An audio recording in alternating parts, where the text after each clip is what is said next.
ये वो दो एविडेंस हैं जो मैंडेटरी हैं when it comes to GTE approval. Number 1 proof of income, उसके साथ साथ सोर्स ऑफ इनकम। नंबर 2 है proof of funds and source of fund.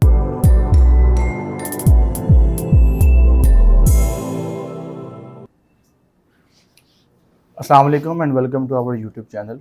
My name is Azeem Qasim and I am founder and CEO of Edify Group of Companies. At Edify Group of Companies, we provide information regarding study abroad, immigration and career counseling. आज की इस video में we will discuss about GTE, genuine temporary entrant. वैसे तो GTE के ऊपर मैं बहुत ज़्यादा वीडियोस बना चुका हूँ, लेकिन उसके कुछ आगे कन्फ्यूजन्स हैं, कुछ कॉम्प्लिकेशंस हैं, जैसा कि source of income, source of funds, source of transactions and proof of funds. ये चार ऐसी टर्म्स हैं जो आपको अक्सर GTE में सुनने को मिलती हैं और स्टूडेंट्स, पेरेंट्स इसको लेके काफ़ी कंफ्यूज रहते हैं हमेशा से कि जब हमने सोर्स ऑफ इनकम दे दिया है तो सोर्स ऑफ फंड्स देने की क्या ज़रूरत है, अगर हमने प्रूफ ऑफ फंड्स दे दिया है तो उसके अलावा सोर्स ऑफ फंड देने की क्या ज़रूरत है। तो इन सब चीज़ों को हम आज डिटेल में डिस्कस करेंगे ताकि इसमें कोई कन्फ्यूजन, कोई कॉम्प्लिकेशन ना रहे। वीडियो को स्टार्ट करते हैं। सबसे पहले अगर आपने अभी तक हमारा चैनल को सब्सक्राइब नहीं किया तो लाजमी कर लें और बेल आइकन पर भी क्लिक कर दें ताकि आप तक तमाम लेटेस्ट अपडेट्स पहुंच सकें। जेन्युइन टेम्परेरी एंट्रेंट जो कि ऑस्ट्रेलिया के लिए एक कंपल्सरी स्टेज है, फेज़ है, जहाँ से तकरीबन हर स्टूडेंट्स को गुजरना पड़ता है। अब उसके अंदर डिफरेंस क्या है कि कुछ यूनिवर्सिटीज़ का GTE जो है ना वो डिफ़ाइन करता है बेसिकली आपका जो माइग्रेशन एक्ट है, और उसको तकरीबन जितनी भी यूनिवर्सिटीज़ हैं, ऑस्ट्रेलिया की इंस्टीट्यूट्स हैं जो क्राइकोस अप्रूव्ड हैं, वो उसको डिफरेंट तरीक़ों से, वेज से उसको इंटरप्रेट करते हैं और उसको इम्प्लीमेंट करने का हर यूनिवर्सिटी का एक सेपरेट से प्रोसीजर है। ऐसा नहीं है कि एक पर्टिकुलर यूनिवर्सिटी का जो प्रोसीजर है, जो मेथड है, पैटर्न है, वो किसी और यूनिवर्सिटी के साथ मैच करे। फॉर इंस्टेंस यूनिवर्सिटी ऑफ वोllongong है, उसका अपना पैटर्न है, तरीका है। यूनिवर्सिटी ऑफ ला ट्रोब है, उसका एक अपना पैटर्न है। डीकन का अपना पैटर्न है, कोई 6 महीने की स्टेटमेंट लेती है, कोई 3 महीने पुराने फंड्स लेती है, कोई आपसे स्टेटमेंट नहीं भी लेती। So it depends university to university, but the main thing is कि GTE के फेज से गुजरना पड़ेगा आपको, जो कि है जेन्युइन टेम्परेरी एंट्रेंट। अब उसके अंदर 4 ऐसी टर्मिनोलॉजीज़ हैं जो कि स्टूडेंट्स के लिए ख़ास तौर पे बिल्कुल न्यू होती हैं और पेरेंट्स के लिए भी जो है ना वो अक्सर ये टर्म्स जो है ना वो बिल्कुल न्यू होती हैं। दे आर क्वाइट कन्फ्यूज़ कि भाई आखिर ये है क्या चीज़ है, और इसके ऊपर 15-15 दिन, 20-20 दिन, समटाइम्स 1-1 महीना भी लग जाता है कि आपको जो है ना वो GTE क्लियर करने में टाइम लगता है। तो सबसे पहले बात स्टार्ट करते हैं proof of income. Proof of income से मुराद ये है कि जो माइग्रेशन एक्ट है वो ये कहता है कि जो भी बच्चा ऑस्ट्रेलिया पढ़ने आ रहा है, मेल है, फीमेल है, उसने बैचलर्स में आ रहा है, पोस्ट ग्रेजुएट में आ रहा है, उसके पीछे कोई ना कोई स्पॉन्सर होगा जो उसकी स्टडी को फंड्स करेगा, स्पॉन्सर करेगा। अच्छा, अब वो जो स्टडी उसकी स्पॉन्सर करेगा ना बंदा, फॉर इंस्टेंस मैं अपने बेटे को या बेटी को स्पॉन्सर कर रहा हूँ, उसकी स्टडी जो है ना वो बाहर जाके करे ऑस्ट्रेलिया में, मैं उसका स्पॉन्सर हूँ। मेरा प्रूफ ऑफ इनकम चाहिए ऑस्ट्रेलियन यूनिवर्सिटीज़ को और जो हाई कमीशन है, जो एम्बेसी है ऑस्ट्रेलिया की, and that should be a consistent source of income. Consistent से मुराद ये है कि उसमें कोई ब्रेक ना हो, यानी कि पिछले सालों से, 2 साल से, 5 साल से, 10 साल से एटलीस्ट हमने 1 साल का तो एविडेंस देना ही होता है, समटाइम हमें 2 साल का भी एविडेंस देना होता है कि मेरी जो इनकम है वो एक थ्रेश होल्ड डिफ़ाइन किया गया है 62,222 Australian dollars, 62,222 Australian dollar per annum, जो कि आज के रेट के मुताबिक तकरीबन कोई 1 करोड़ 20 लाख रुपया, या प्लस माइनस कर लें 1.25 1.15 वेरिएशन आएगी रेट ऑफ चेंज की वजह से। वो मेरा प्रूफ होना चाहिए कि मेरी साल की जो इनकम है वो 1 करोड़ 20 लाख 25 लाख 15 लाख रुपया है। Now the burden of proof lies on me. मैंने साबित करना है कि मेरी साल की इनकम 1,20,25,00,000 रुपया है, 62,222 ऑस्ट्रेलियन डॉलर। अब मैं वो कैसे साबित करता हूँ? It depends on my business, it depends on my profession, it depends upon nature of my income. मैं आपको एग्जांपल देता हूँ। आइदर मैं एक बिजनेसमैन होऊंगा, मैं बिजनेस से इनकम जनरेट कर रहा हूँगा, और उस बिजनेस से इनकम जनरेट करने के लिए या तो मेरे पास कोई टैक्स रिटर्न्स होंगी, मेरे कोई ऑडिटेड फाइनेंशियल्स होंगे, इनकम स्टेटमेंट जिसे बोलते हैं, प्रॉफिट एंड लॉस स्टेटमेंट होगी मेरी, या तो मैं कहीं जॉब कर रहा हूँ, मेरी सैलरी जो है ना वो महीने की, चूँकि मैं इसको ब्रेक डाउन कर रहा हूँ 1,20,00,000 रुपये को, मेरी मंथली सैलरी 10-12 लाख रुपये है, साल की 1,20,00,000 बन जाती है। इसके साथ साथ मेरे पास कोई रेंटल प्रॉपर्टीज़ हैं, प्लाजा है, कोई हाउस है, कोई फार्म हाउस है, anything that can be rented, मैंने वो रेंट आउट की हुई है और उससे मुझे साल का जो है ना वो कम से कम 1,20,00,000 रुपया रेंट आ रहा है। या फिर मेरी एग्रीकल्चरल इनकम है, वो भी खैर आता तो बिज़नेस के अंदर ही है, लेकिन मैं उसको थोड़ा सा ज़्यादा डिफरेंट कर रहा हूँ कि 1,20,00,000 रुपये जो है ना मुझे वो डिफरेंट जगह से जो है ना एग्रीकल्चर लैंड से, यानी कि मैं कल्टीवेशन करता हूँ क्रॉप्स की, सही है, खेती बाड़ी करता हूँ, वहाँ से मुझे जो है ना मेरी साल की इनकम जो है ना वो 1,20,00,000 रुपये जनरेट हो रही है। ये 4 सोर्स ऑफ इनकम हैं जो मैंने आपको ब्रीफली एक्सप्लेन किए हैं। अब जो फर्स्ट कैटेगरी है बिज़नेस की, कि मैं एक बिज़नेसमैन हूँ, तो बिज़नेसमैन कोई भी बिज़नेस कर सकता है, सर्विसेज का, प्रोडक्शन का, डेयरी फार्मिंग का, पॉलर है, सही है, एनी सॉर्ट ऑफ बिजनेस जहाँ से आप इनकम जनरेट कर रहे हैं वो आपका बिजनेस बनता है। उसके एविडेंस में आप उनको अपना टैक्स रिटर्न्स दे सकते हैं, प्रॉफिट एंड लॉस स्टेटमेंट दे सकते हैं, इनकम स्टेटमेंट दे सकते हैं, anything that establish your annual and monthly income, that will be your income. अब ये है आपका प्रूफ ऑफ इनकम कि भाई मेरी साल की 1,20,00,000 रुपये इनकम है कम से कम। इसके साथ साथ एक टर्म आती है सोर्स ऑफ इनकम। अब ये आपस में बिल्कुल कोलैबोरेट करते हैं। प्रूफ ऑफ इनकम क्या है कि भाई मेरा जो है ना वो मैंने फाइनेंशियल्स दे दिए अपने और टैक्स रिटर्न्स दे दिए अपनी। सोर्स ऑफ इनकम क्या है? सोर्स ऑफ इनकम ये है कि क्या मैं कोई इलीगल मीन से तो नहीं इनकम जनरेट कर रहा। मैं बता रहा हूँ कि भाई मेरी 1,20,00,000 रुपये इनकम है, तो साथ मुझे उसका सोर्स भी देना पड़ेगा कि भाई ये मेरी फैक्ट्री है, ये मेरी ज़मीनें हैं, ये मेरी प्लाजा है, उसका रेंट आ रहा है। तो ये प्रूफ और सोर्स आपस में जब भी जाएगा वो एक जॉइंट डॉक्यूमेंट बन के जाएगा। इसी तरह अगर आपकी कोई सैलरी एविडेंस है कि मेरे फादर की जो है ना वो जॉब है, 8-10 लाख रुपया पर मंथ अर्न करते हैं, उसका सैलरी सर्टिफिकेट साथ जाएगा जो कि आपका सोर्स ऑफ इनकम होगा। अब हमने डिस्कस किया proof of income and source of income. ये 2 मेन डॉक्यूमेंट हैं, मेन 2 स्टेजेस हैं जो आपको पास करनी होती है when it comes to the genuine temporary entrant. Move next. अब हम बात करते हैं सोर्स ऑफ फंड्स की और साथ में बात करेंगे हम प्रूफ ऑफ फंड्स की।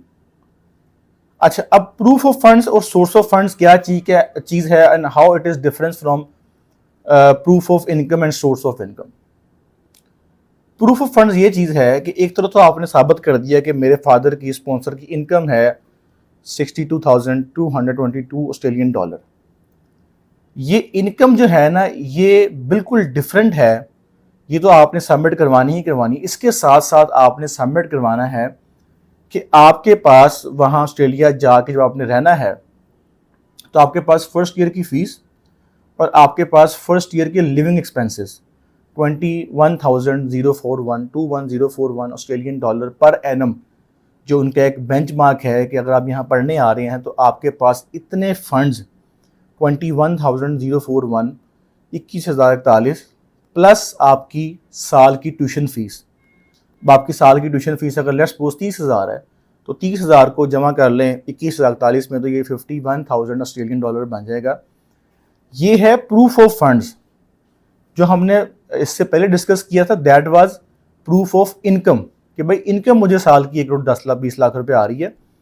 प्रूफ ऑफ फंड्स क्या चीज़ है कि मैं अपने बेटी की स्टडी को स्पॉन्सर कर रहा हूँ और उसको स्पॉन्सर करने के लिए मेरे पास अपने अकाउंट में या मैंने अपने बच्चे के अकाउंट में ये जो रिमेनिंग अमाउंट है फ़ीस की या पूरी फ़ीस साल की और प्लस लिविंग एक्सपेंसेस जो कि 1 करोड़ 5 लाख 10 लाख रुपया बनता है, वो मैंने डिपॉजिट करवा दिया हुआ है।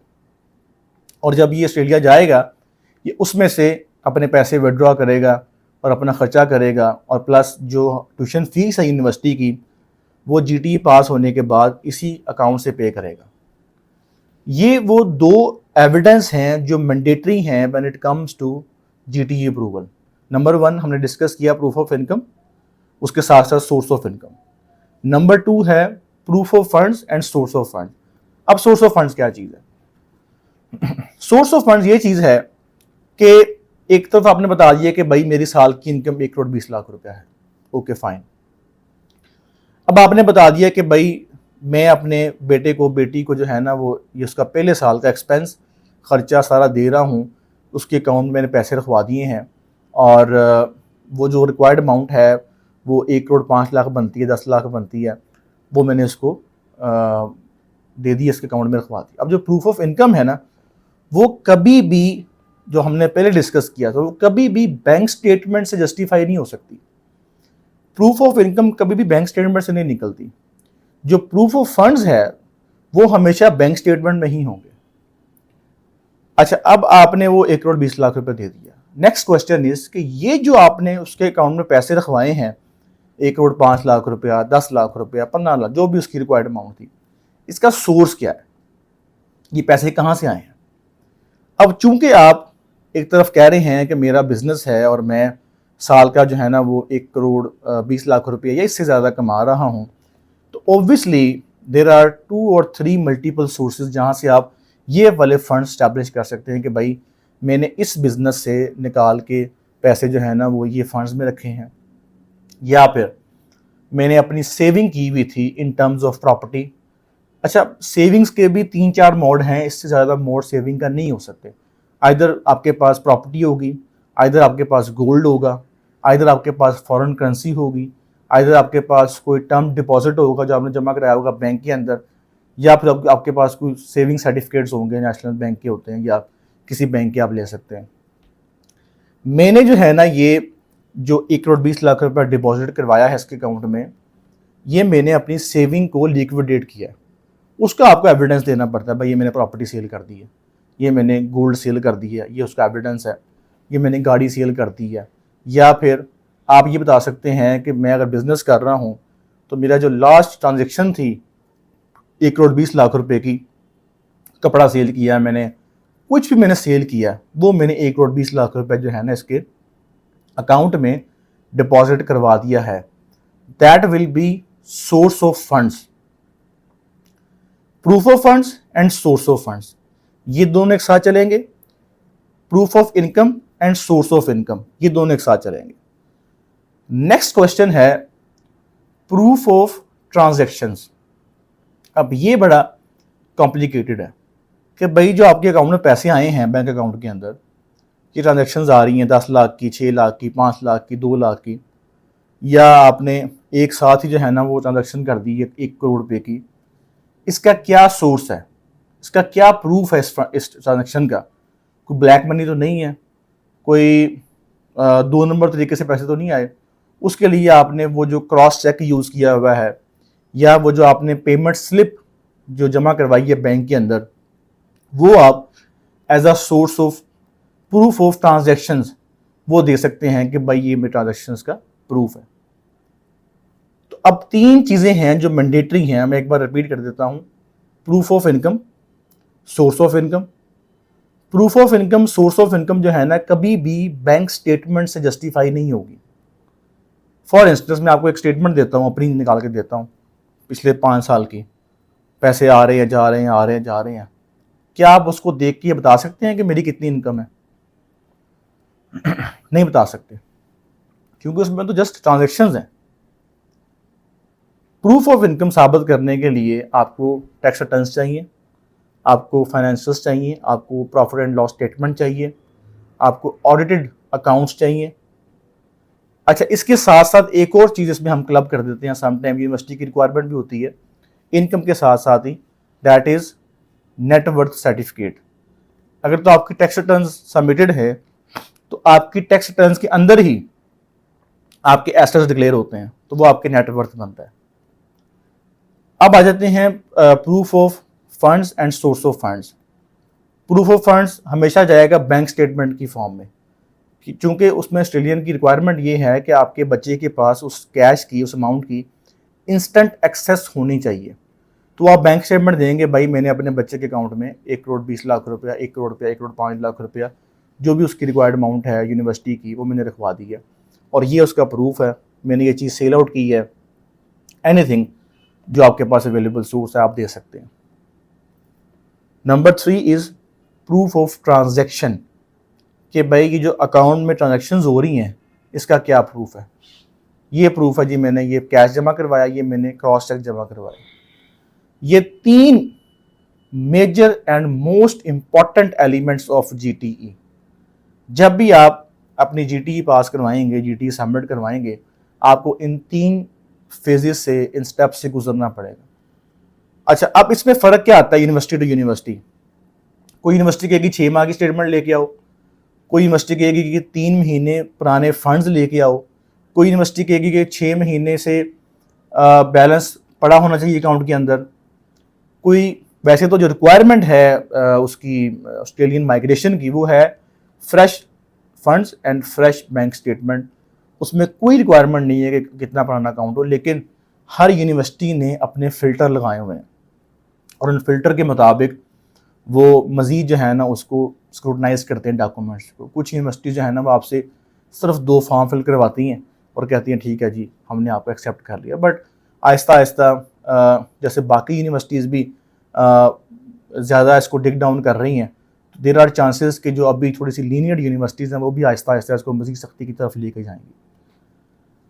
तो खैर वीडियो बनाने का मकसद ये था कि जो कन्फ्यूजन है स्टूडेंट्स के अंदर इनकम को, फंड्स को, प्रूफ को, ट्रांजैक्शंस को लेके, और कुछ जब हम बताते हैं हमारे काउंसलर्स के भाई ये डॉक्यूमेंट्स आपने लेके आने हैं, ये चीज़ें आपने लेके आनी है, तो वहाँ पर वो कंफ्यूज होते हैं और कहते हैं जी हम आपको इतना सारा कुछ क्यों दें, हमारे कॉन्फिडेंशियल डॉक्यूमेंट्स हैं, बला बला बहुत सारे इसमें होती हैं चीज़ें।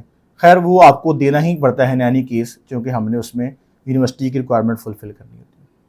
वीडियो अगर आपको पसंद आई तो इसको लाजमी शेयर कीजिएगा, और अभी तक अगर आपने हमारा चैनल सब्सक्राइब नहीं किया तो वो भी लाजमी कीजिएगा। Thank you so much. अल्लाह हाफ़िज़।